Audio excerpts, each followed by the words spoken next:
Bitcoin's amazing, but it takes people. It takes the social network, right? And people love storytelling. That's the easiest way to convey an idea or a thought, is through storytelling. The more I see how many different ways like Bitcoin mining can be integrated into our current system, not just for monetary good, but resource allocation, for sustainability practices. I remember watching a video of some guy, some economist saying, if Bitcoin succeeds, we will all die. Like something that extreme. But now you're starting to see politicians not only be pro-Bitcoin, but who can now elaborate on why Bitcoin is a net positive for society. If you think about all of those properties slowly coming together throughout history, all trying to solve, we finally get to this point of Bitcoin that through its protocol solves all of those problems in one simple single code. I think Bitcoin incentivizes good behavior amongst its participants. And how can not just owning Bitcoin, but studying Bitcoin help make us better and treat each other better on the social layer? What is your highlight from the last year that you have seen? There's a strategic Bitcoin reserve. There's the ETF that came in. Man, there has been so many things. So I have a Lincoln Land Bitcoin meetup here in my area, and we talk about like the top 30 things or what happened in the last 30 days every month. And it's just so much. So, I mean, the short answer is the fact that there's all this positive news. It's just from starting in 2018 and going through multiple cycles now, just seeing all the positive news. Because, you know, back then, when did you start? What year was your first year? My first year was end of 2023, but it was like December. So I basically started in 2024. Yeah. I mean, there's still a good amount of FUD then, but just seeing how much everything has just shifted into this, you know, Bitcoin is good. You now have companies, or not companies, but you now have publications that are generally negatively, anti-Bitcoin, now writing positive things about the positive externalities of Bitcoin mining. I mean, just seeing the shift just happen is the Overton window, if you will. I mean, we could go into any one of the things that you mentioned and plenty more, but just to see it now starting to be a positive, it's like, truth only needs, truth is like the light, it just needs a place to be exposed, right? It needs to just see. And I'm starting to see that. It's super interesting, that Overton window. We're talking a lot about that. What do you mean with Overton window is shifting? So, like I said, from 2018 on, I was doing a lot of studying and reading a lot of stuff. But then at the same time, when you saw any Bitcoin talk in the media, it was all negative. It was all just like, I remember watching a video of some guy, some economist saying, if Bitcoin succeeds, we will all die. Like something that extreme, it's just totally irrational. But now you're starting to see politicians not only be pro-Bitcoin, but who can now elaborate on why Bitcoin is a net positive for society. So you're starting to see a lot of the seeds that were sown from like the beginning till now starting to come to fruition. You're starting to see more people not just know what Bitcoin is based off of the ticker on the screen, but can actually elaborate in some way, either maybe not how it works, but why it might be good for some people. And you have written the book History Echoes Bitcoin. So you have seen all those things and probably can give some context what's currently happening with Bitcoin from past events that have happened. What for the people that don't know about your book, what did you kind of write there, and what was kind of the thesis around that? The understanding I had right when the motivation to write it was that I was looking at all of these properties of Bitcoin: decentralization, permissionlessness, immutability, all the properties. And if you take each one of them as a separate arc throughout history, humanity's been trying to solve for that thing. We've been trying to find ways to have a society where we don't need to ask permission, or where we don't have one single gatekeeper for all of the power or information, or, across the board, all of these properties as separate arcs in history. So what I did is I took a bunch of examples from history showing that permissionlessness, like Martin Luther nailing his theses to the Catholic Church, he was saying right there that you don't need to tell me how I need to have a relationship with God, right? I can do that on my own. I don't need your permission to do that. Decentralization, you can talk about the printing press or the internet and how it freed up what we've been wanting for the longest time, freeing up information, making it more easily accessible.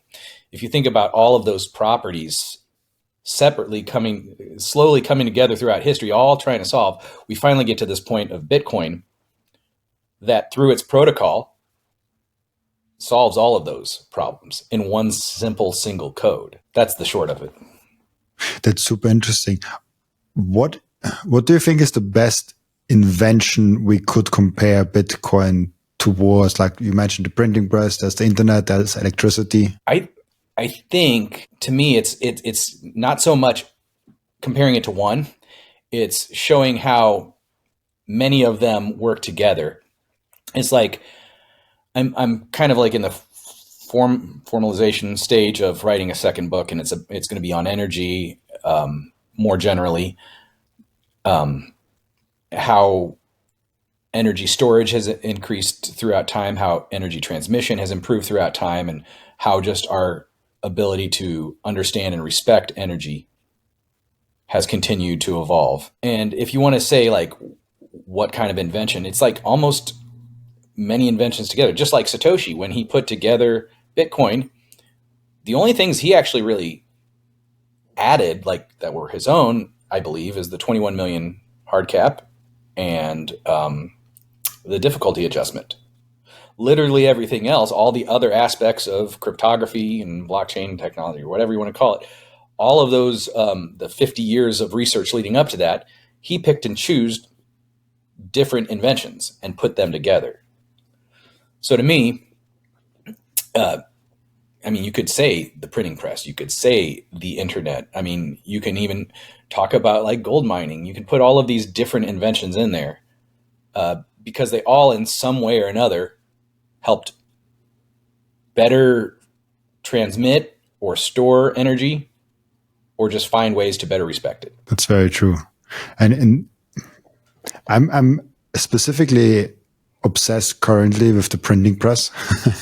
Yeah. I haven't gone down a deep rabbit hole around the printing press previously, and I've started doing that. Yeah, now it's March, in February probably I've done that. I'm like, wow, there's so many comparisons to the Bitcoin and how this is. It's kind of fascinating that I never looked at it before. And there are plenty of articles around that and stuff like that. I don't know if there's a book around that, but probably a lot of mentions in books. I'm sure there are. Absolutely. That's one of those things that imagine being somebody right before the printing press and just knowing your basic operating procedure. This is just how I go about my day. If I want to learn something, I got to go to the church or the individual in town who knows how to read, because nobody really needs to know how to read because it's so expensive and it takes a long time. And now we all have that ability. Wow. Who thought of it? It's just such a paradigm shift just in that one invention. And also the numbers shocked me when you're like, okay, before the printing press in Europe, they basically have written that they have to write those books, and it took them a lot of time, depending on like what the quality is and how long, from a few months to maybe even years, to write one book. And then the Gutenberg Bible, I think it was like over 1,000 pages, 1,200 or something like that. And the first, the numbers, I could be wrong. But I remember 180 copies were the first branch of them. And he took 5 years to do those alone while inventing the printing press. And then like 15 years later in Europe, there have already been, what was the number? 15 million or 20 million books or something like that. It's crazy how fast this exponential growth is. And on a completely different note, I always wondered back then, like how much, looking at what we've witnessed in the last so many years, like how much of that information was like, would be considered misinformation or disinformation. Maybe that's a conversation for a different time, but like back then, and I guess the point to make on that in regards to Bitcoin is like, even though there's the printing press, you still had a very limited number of people pushing out the information that they wanted you to hear. So there was that some soft form of censorship, like we're going to tell you what we want you to hear. So even though that was an invention, there was still some negative externalities that came from, humans just being fallible. So if you fast forward that to Bitcoin, like now it's simply just a truth machine. It can't be abstracted, or the fallibility as humans is kind of abstracted away in a sense because it's just code. So it has all the benefits of the printing press. Plus it has that ability to avoid humans being humans. Like, and there have been, like, you're right, because there's still who can afford the printing press and who can afford to go to those print shops that kind of emerged and print things out and do those copies, because it still was a way more expensive process than it is now to spread information. Now it's just like, oh, here, Telegram, WhatsApp, I just send it. Oh, like I launched a blog on Medium. Oh, like here everyone has it and everyone can see it, and it's free and open source. Now we have AI that just like summarizes a whole book for you, and like you get the gist of it. So the spread of information is just on a whole different level. But it was way better. And the thing now with Bitcoin, we are also early stages in Bitcoin. There's still exchanges that can be shut off and on and make it very hard for the Bitcoin adoption. There's still the fiat rails that are controlled. And maybe that's an interesting comparison. And at some point, you won't have those restrictions anymore. I already get paid and pay in Bitcoin for the podcast.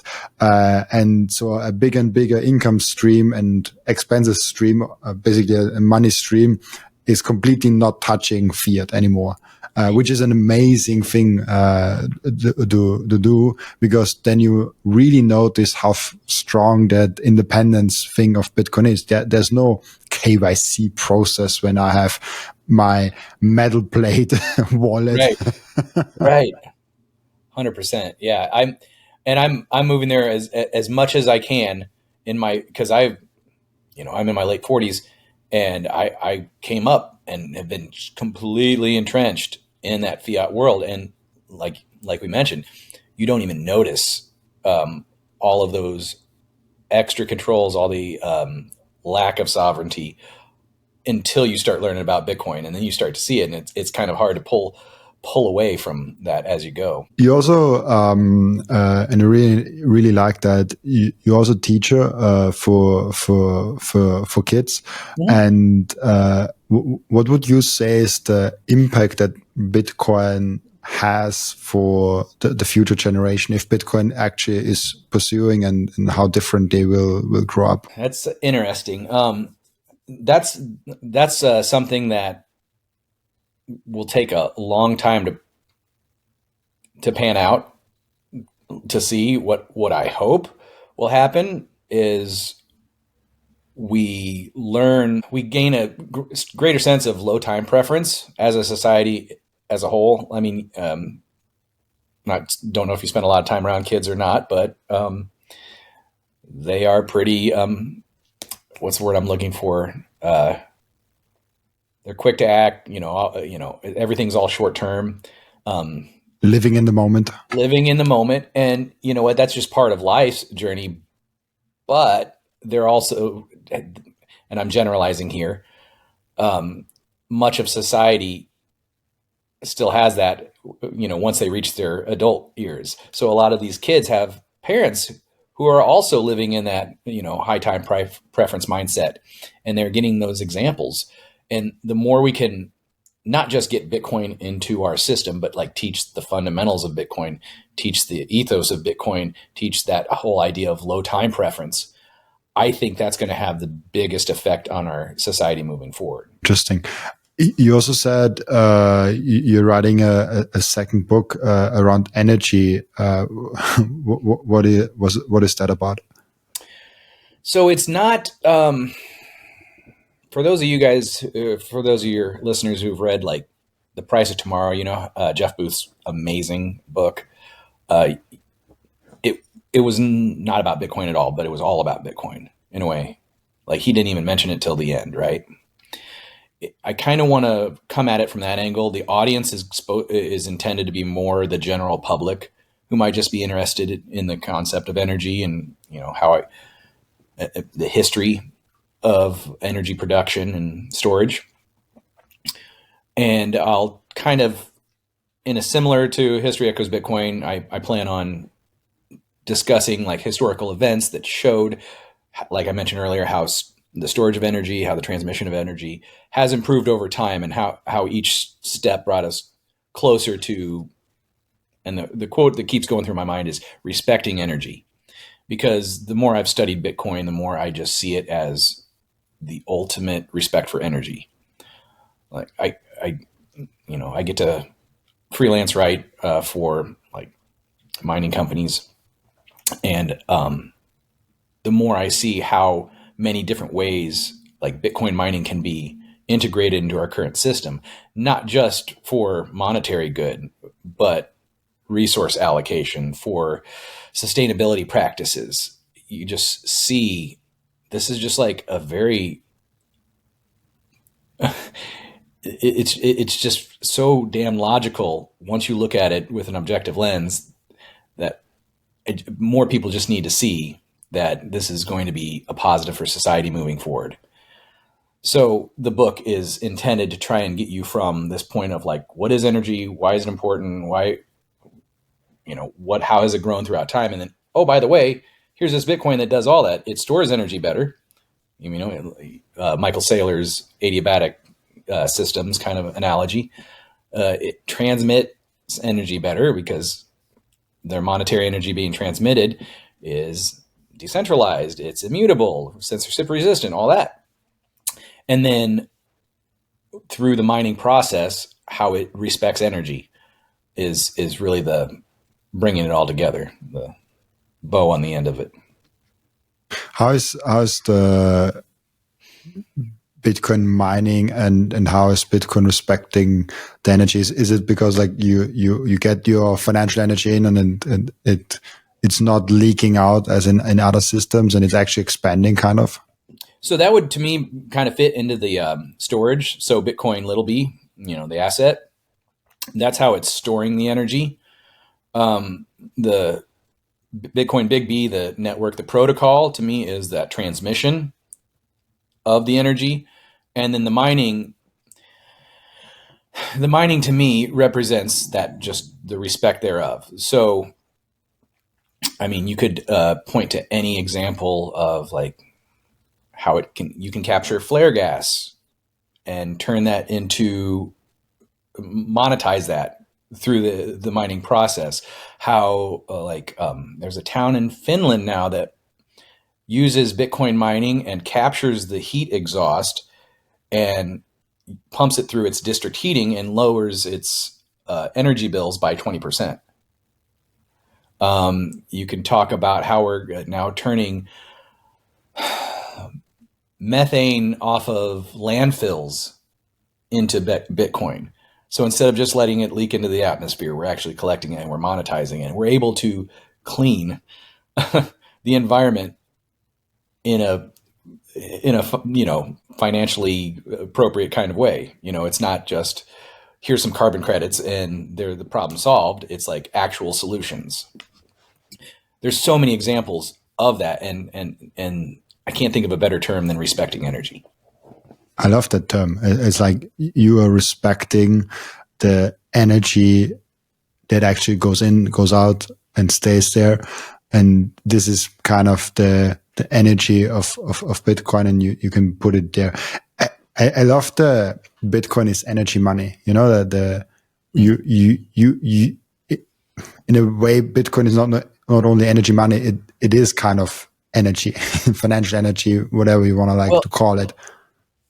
I've been back and forth on that. There's a lot of people who've made great points that Bitcoin isn't technically energy.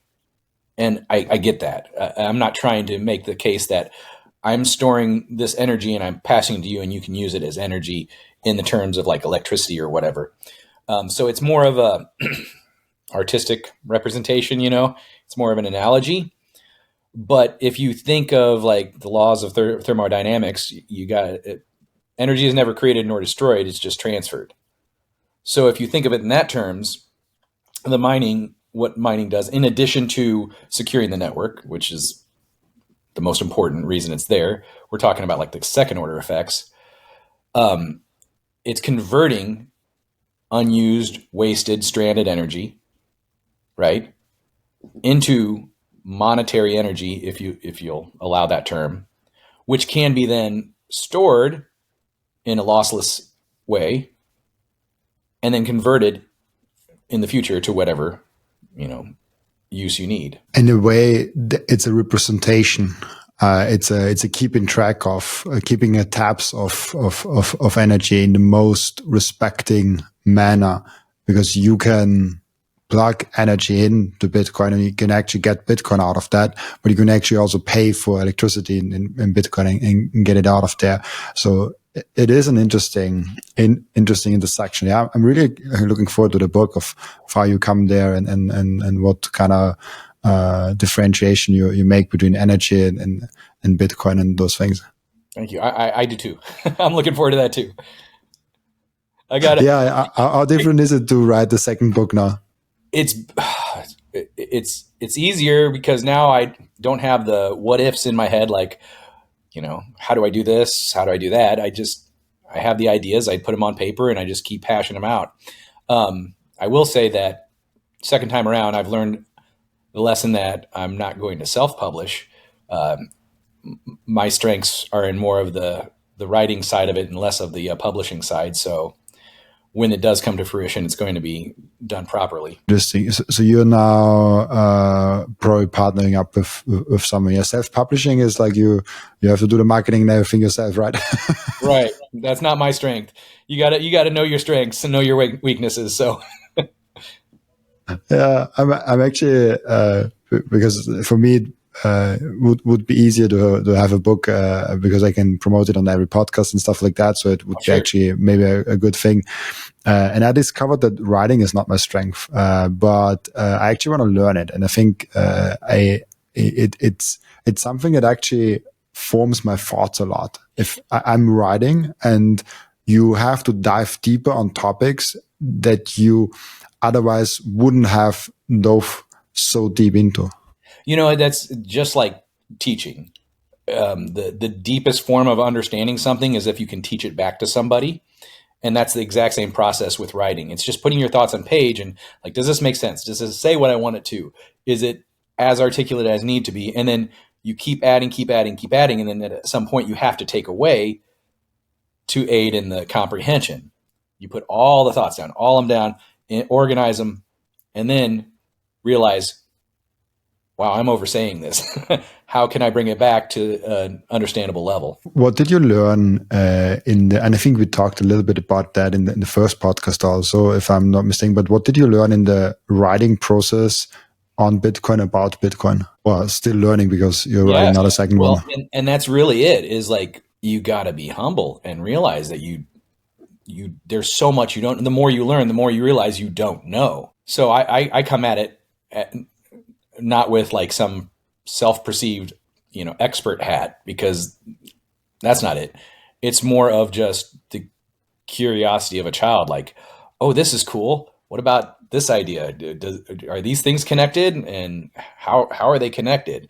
If you can maintain that innocence of sorts and just awe of Bitcoin, then I think it'll be well received. But if you come across, not saying you will, but when you go to write your book, like imagine if you came across and said, I am the #1 Bitcoin expert and here's what you need to know, that thing would fall flat on its face, right?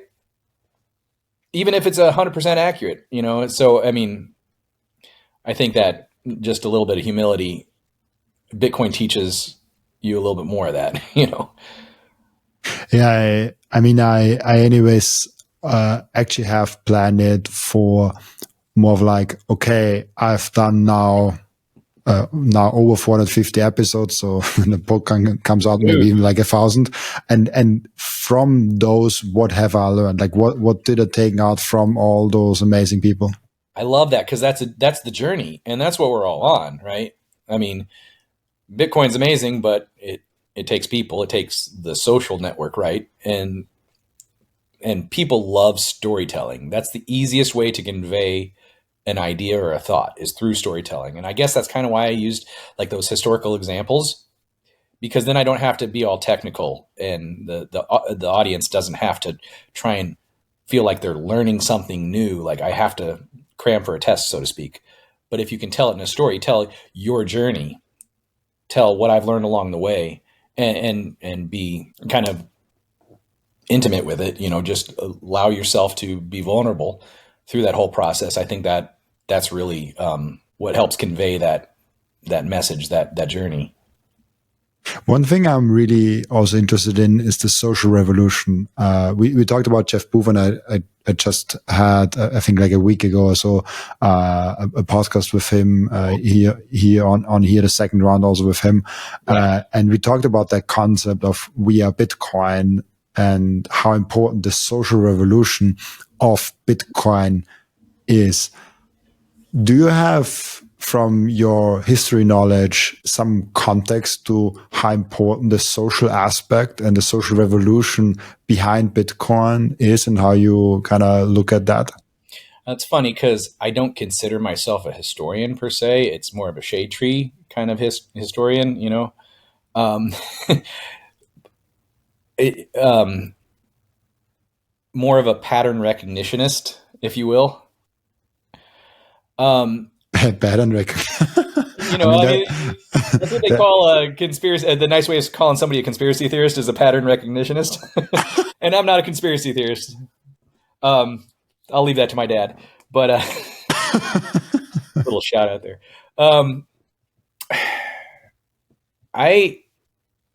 As far as the social revolution, I tend to see things. I try and zoom out as far as I can to get the big picture, the gist of whatever's happening in the moment. And that's the biggest lesson I can take away. And I try and avoid the minutia of like historical events or whatever. And what I always see is a power struggle. And it always seems like the powerful are using things like censorship, to keep those who aren't in power down, right? So then when you see something like Bitcoin come along and allow literal power to the people, right? It of course those in power are going to push back against it. They're going to call it all the names in the book, throw all the FUD out, but Bitcoin don't care. I mean, and it's a honey badger, right? It's going to continue doing what it's going to do. So in terms of history, there's very few inventions that have that ability to allow the people the power.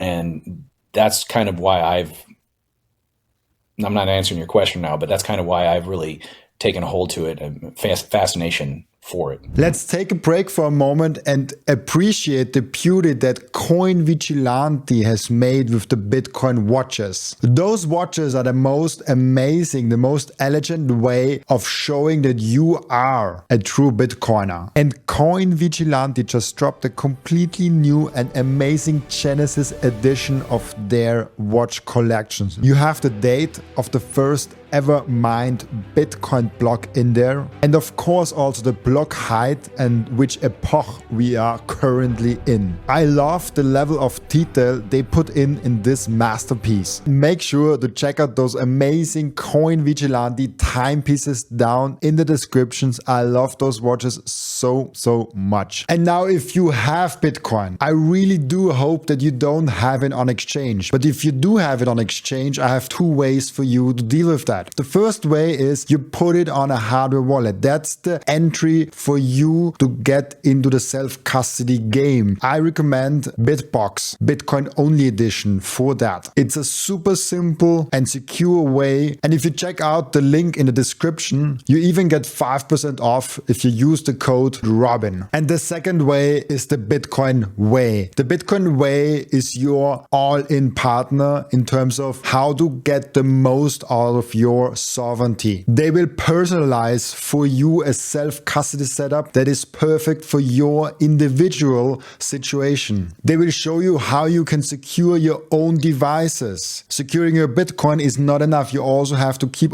all your devices secure. One topic that is overlooked often is the inheritance plan. What happens with your Bitcoin once you are no longer here? Do you have a plan for that in place already? And last but not least, if you're in jurisdictions where you don't feel safe, it's better to get a plan B. For all that, head over to thebitcoinway.com/Robin to get a 30-minute free call. And just a quick side note, I will be for the first time ever speaking at the Bitcoin Prague event in June. It will be absolutely legendary and I'm really looking forward to seeing all of you there. You can get your ticket in the link down in the description of Bitcoin Prague, and very important, use code Robin to get 10% off your ticket. I'm really looking forward seeing you there. It's also the first revolution that I can remember of that financially rewards you. Usually standing up against the status quo is financially non-rewarding. Usually you're fighting against it.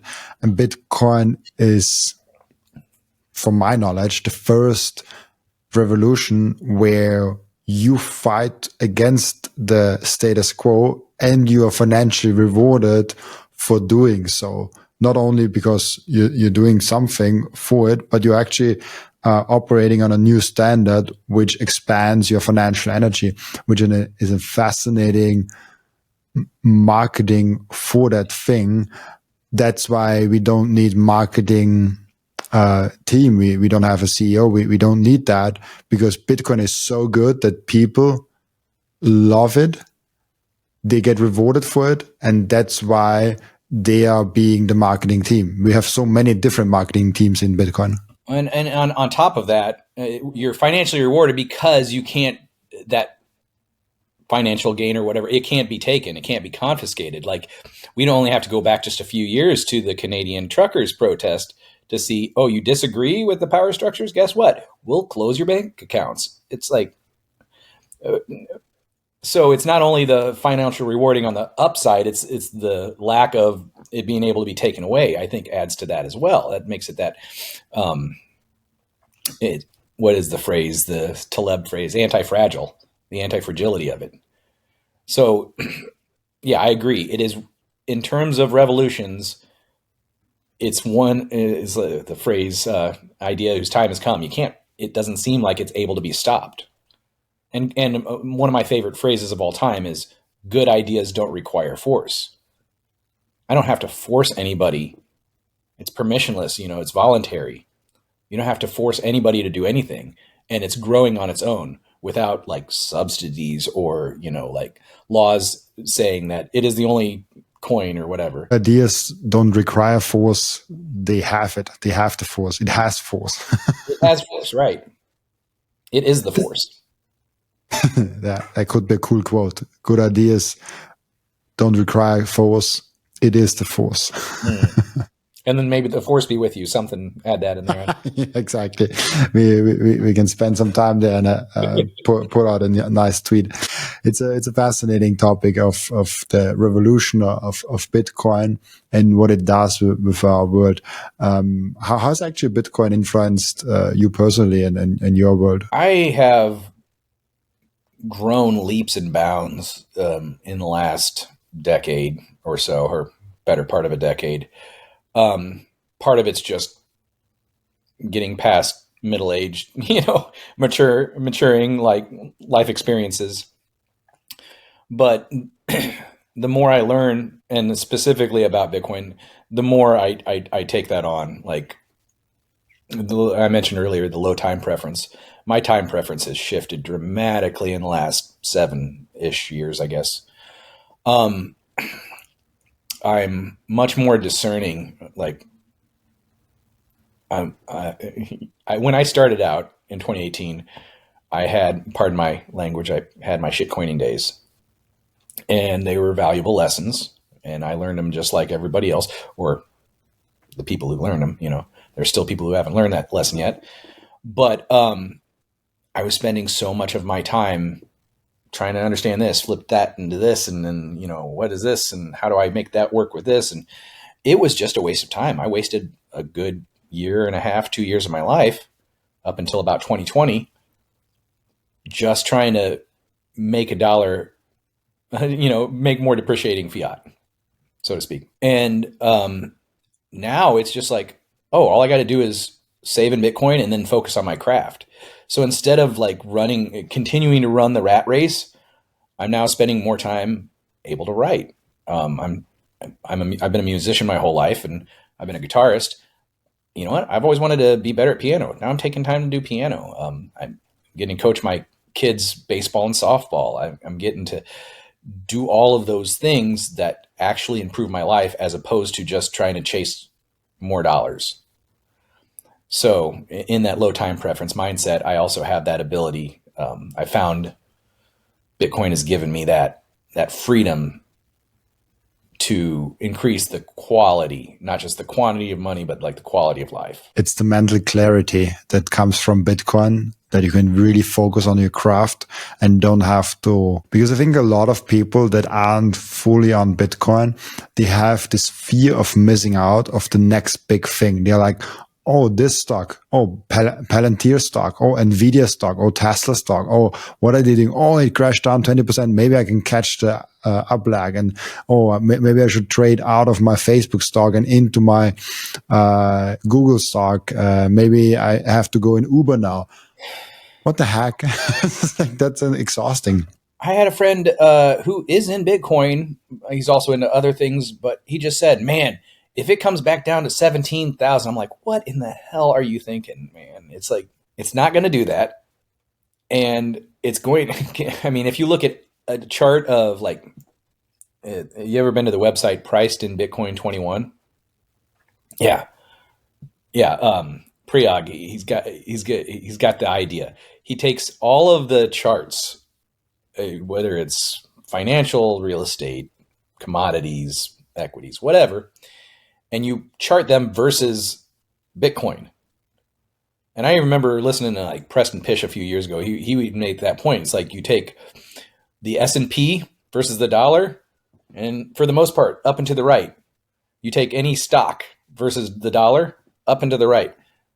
But then when you take those same charts and compare it versus Bitcoin as a trading pair, down and to the right.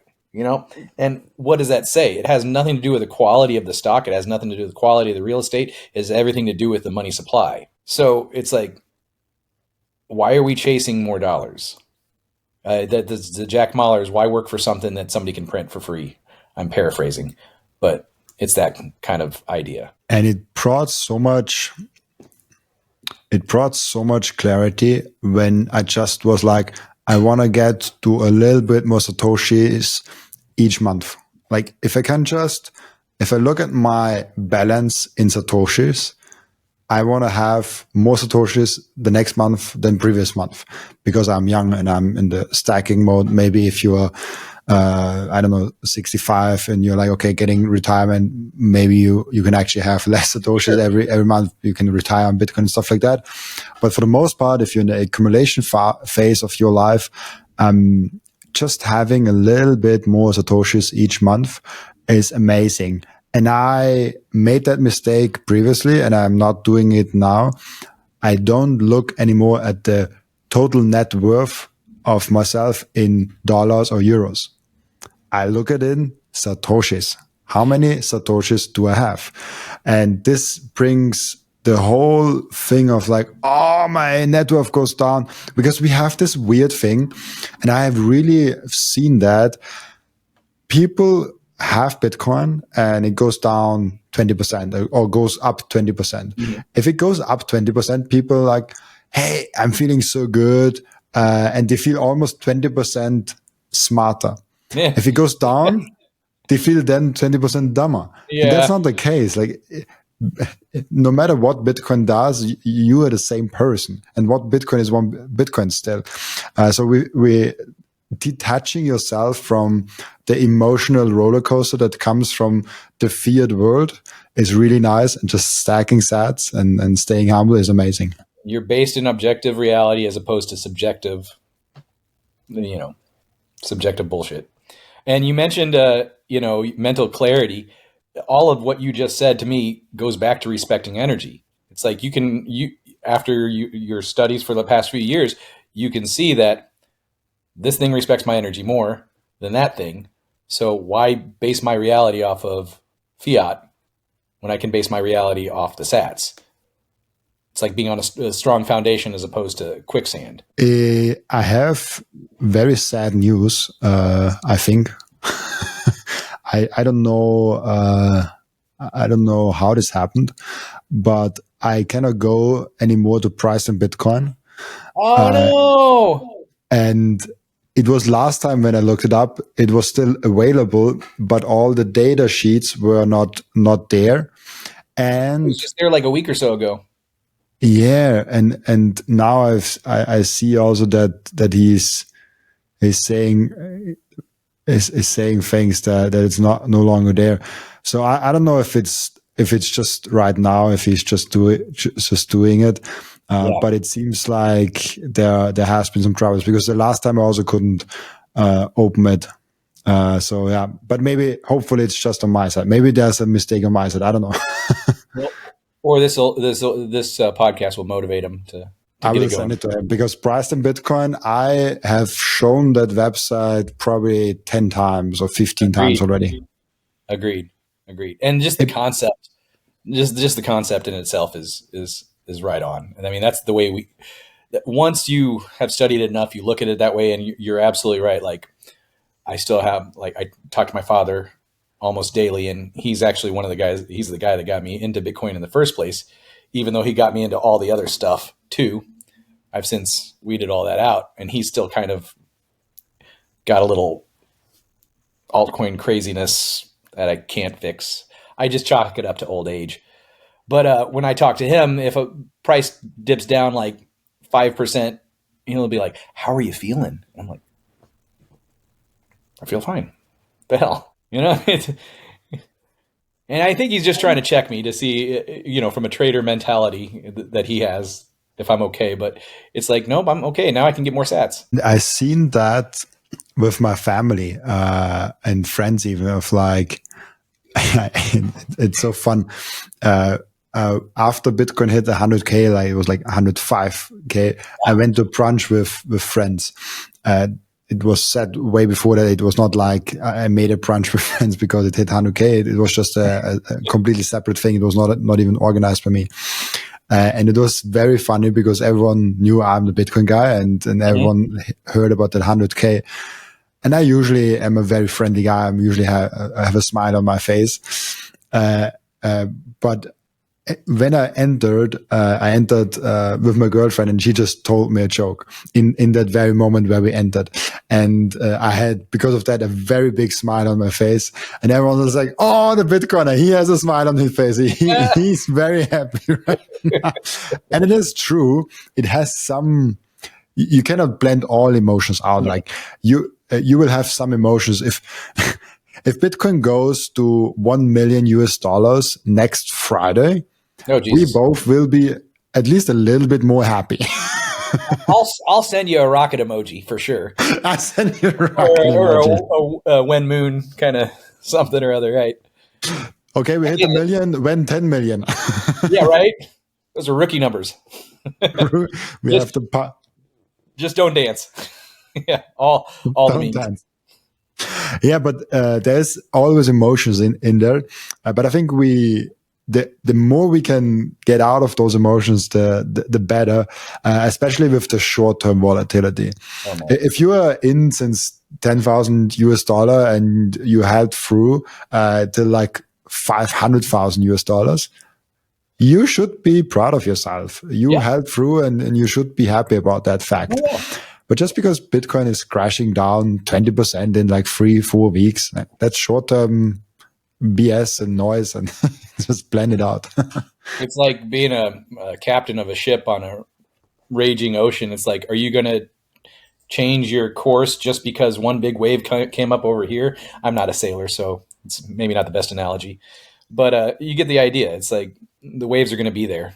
You still have a destination. Absolutely. How old is your dad? Oh gosh, he was born in 48, so math, almost 80.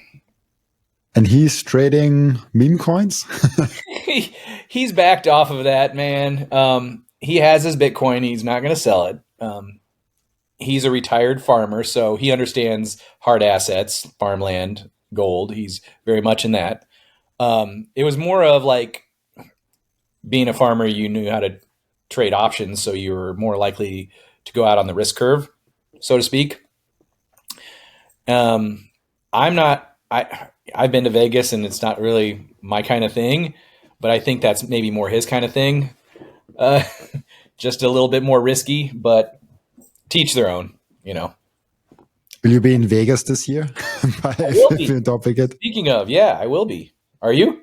Of course. Dude, okay, we got to meet up. That's awesome. Absolutely. And it's actually, it's really exciting because, at least for me, because most of my audience is in America. Yeah. And I've never been to an American conference. Really? So I've never met most of my, like 50% of my audience is in America, and I've never been to an American conference. I've only been to the Sailor party, but it's not big. So being there will be awesome. So I'm really looking forward there, and I probably will also speak on stage on something very interesting. But I have it's still not confirmed what topic, but it will be really cool to be there. That'll be awesome. I'll be in attendance. I'll be waving the foam finger for you. The phone finger. The phone, like you're number one. I'll be up there. I'll be up there cheering for you.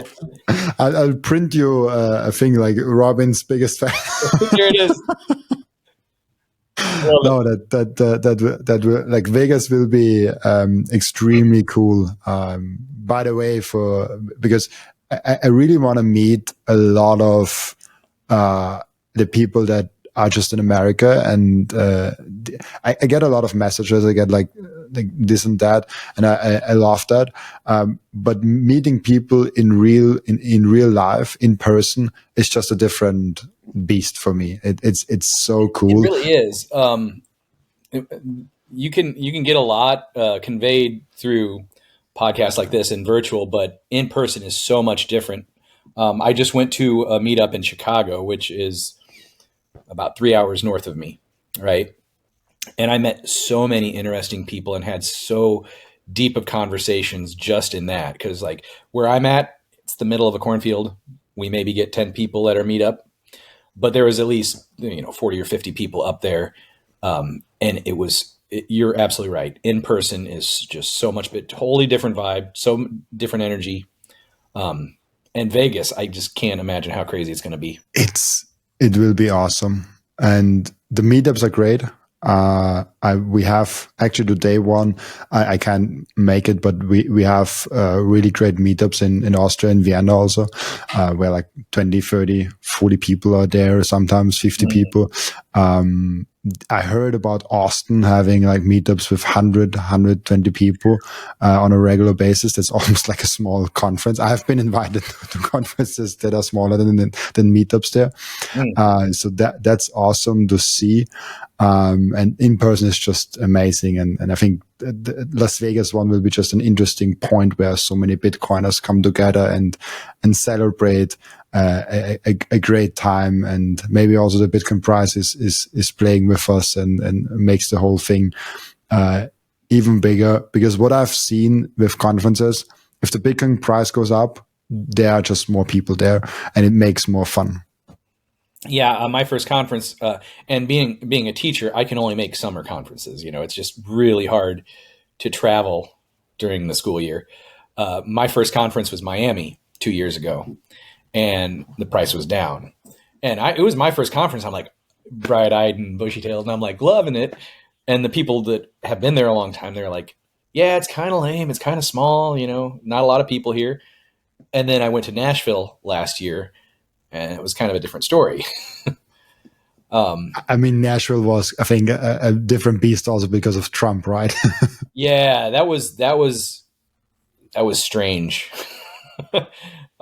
Because being there on Industry Day, the day before, there was just so much positive energy and a very tight knit group, and then it was just overwhelming the number of people that showed up for him to speak that day.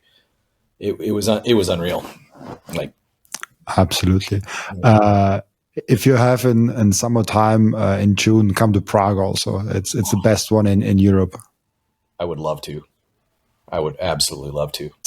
It's one conference. I don't usually partner up with conferences on the podcast because it's just like a conference and it's like seasonal, and I don't like that. But I really do enjoy Prague, and it's so close to me. So I will be there in like 4 hours or something like that with the train. I think that'd be great. Like, they always have MCs and everything. That'd be perfect for you. Get you up there and conducting everything. Funny that you say that. I hate emceeing. Is that right? I did that in El Salvador because people said like, oh, like be MC, like MC meaning you are in between the talks and the panels. Right. There's always like presentations for the people that don't know that much about conferences. There are usually presentations and panels or you're the interviewer to a certain person, that kind of stuff. Yeah, exactly. And then there's presentations where there's just a guy presenting something, and panels are like with 3-4 people, 3 speakers and 1 moderator. Mm-hmm. And MC is the guy in between the talks. And I did that in El Salvador. I thought I like it, but I did it and I hated it. Is that right? I really thought I like it, and sometimes you have to try something to discover that that you don't like it. And Bitcoin Prague actually asked me, do you want to be an MC? Because I will speak also in Prague, and they asked me, do you want to be MC? And I'm like, I made that experience. You don't want me as an MC. Hey, teach their own, man. Yeah, I wouldn't want to do that. To be honest, that's not my cup of tea. But that's interesting. I rather go deeper.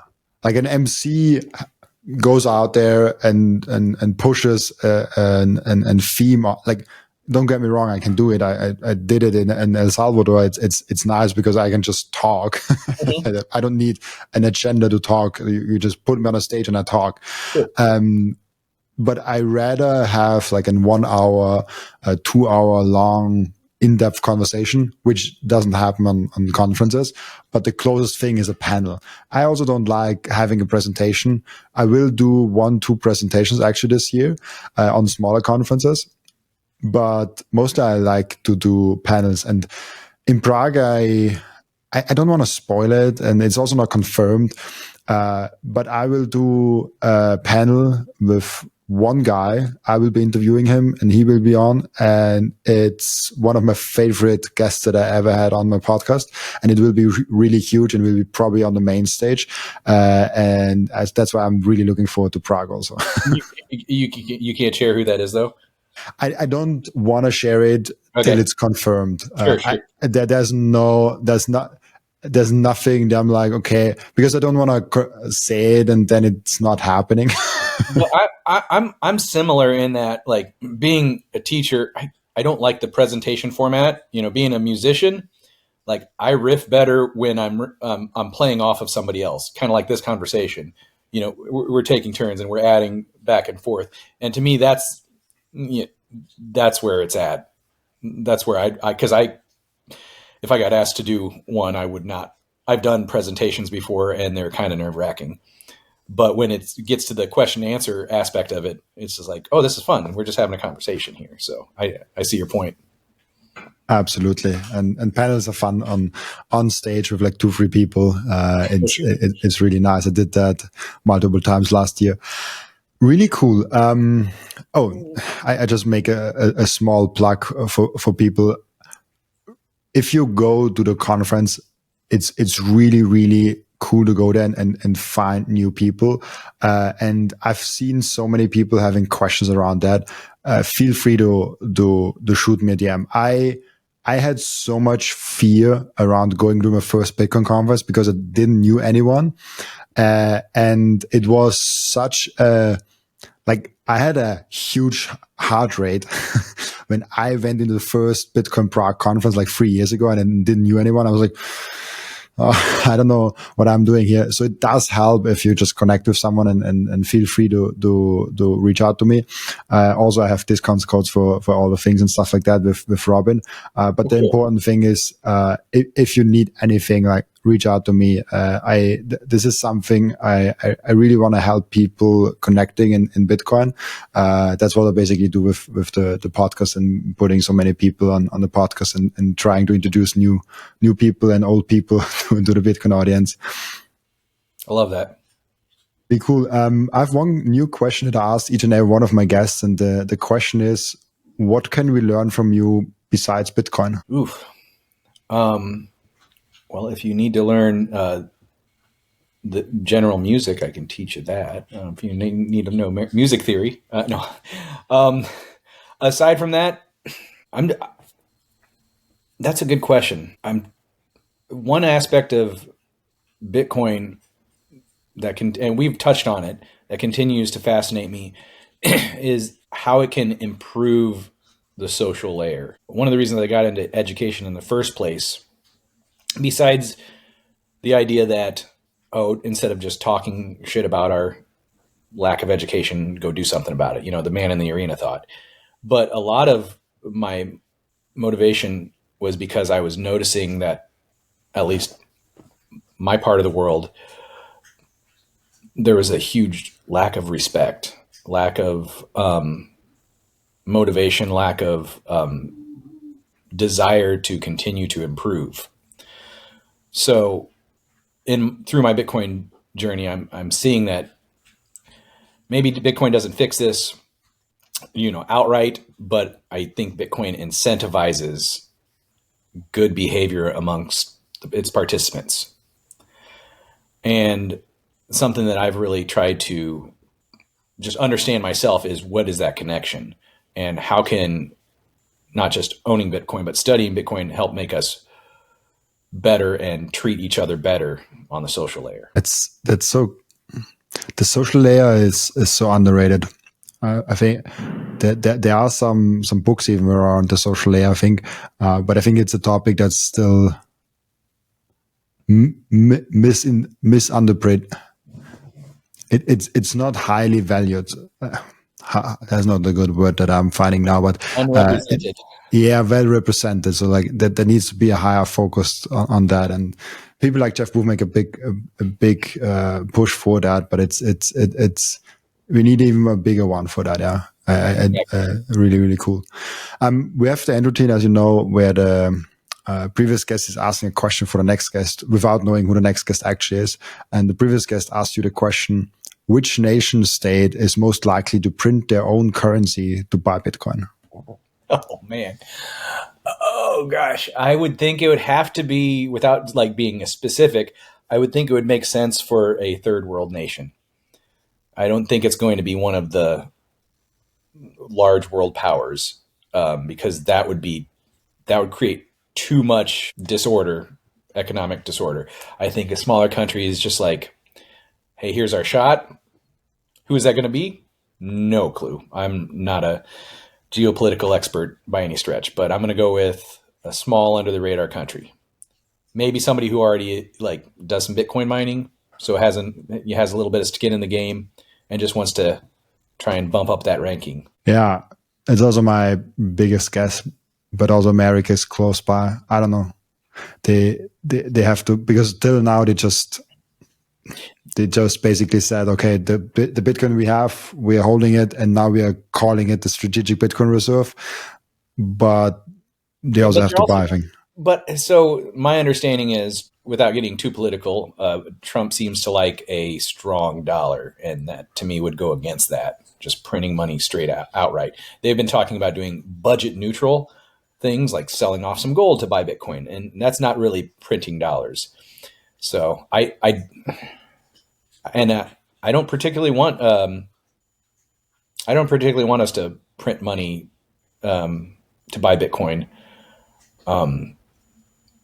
It's weird because I'm not one of those that are all like, yes, the government should buy all the Bitcoin in the world, because I still believe we got to get the little man a chance, right?